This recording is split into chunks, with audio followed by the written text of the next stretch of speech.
Halo semuanya, Assalamualaikum warahmatullahi wabarakatuh. Salam sejahtera untuk kita semua.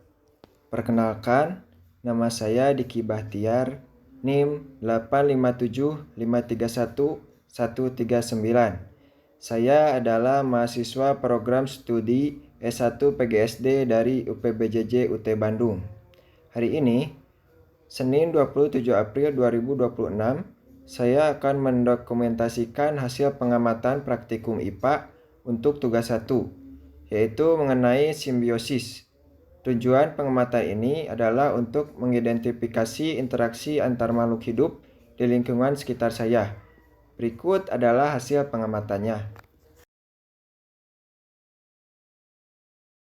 Objek pengamatan pertama saya untuk simbiosis komensalisme adalah interaksi antara tanaman anggrek dan pohon palem.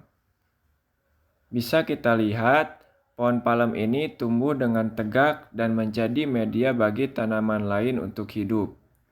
Di sini, tanaman anggrek memilih batang pohon palem sebagai tempat tinggalnya untuk mendapatkan posisi yang lebih tinggi. Jika kita perhatikan lebih dekat, pada bagian akarnya, tanaman anggrek ini hanya menempel kuat pada kulit batang pohon palem.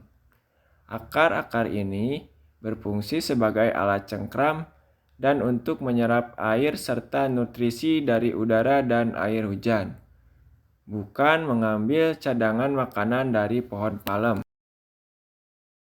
Keuntungan bagi tanaman anggrek adalah ia bisa mendapatkan sinar matahari yang cukup untuk proses fotosintesis karena posisinya yang tinggi. Sedangkan bagi pohon palem, kehadiran anggrek ini sama sekali tidak merugikan jaringan batangnya maupun menghambat pertumbuhannya. Inilah alasan mengapa interaksi ini disebut simbiosis komensalisme, di mana satu pihak diuntungkan dan pihak lainnya tidak merasa dirugikan. Selanjutnya, saya mengamati interaksi antara koloni semut dengan pohon. Ini juga merupakan contoh dari simbiosis komensalisme.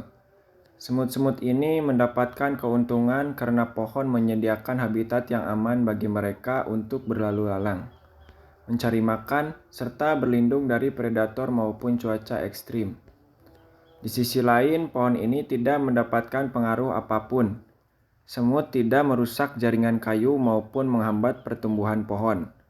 Karena satu pihak diuntungkan dan pihak lainnya tetap netral, maka hubungan ini secara jelas dikategorikan sebagai simbiosis komensalisme.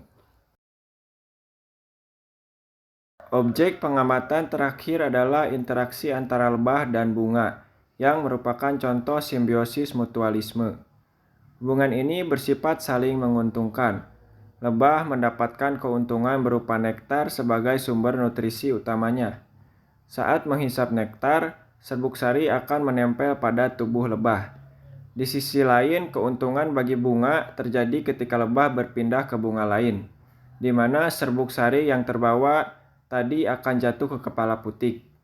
Proses penyerbukan ini sangat membantu reproduksi tanaman. Karena lebah mendapatkan makanan dan bunga terbantu proses pembuahannya, maka interaksi ini disebut simbiosis mutualisme. Demikianlah hasil pengamatan saya mengenai berbagai jenis simbiosis di lingkungan sekitar. Dari pengamatan ini dapat disimpulkan bahwa setiap makhluk hidup memiliki cara berinteraksi yang unik untuk kelangsungan hidupnya.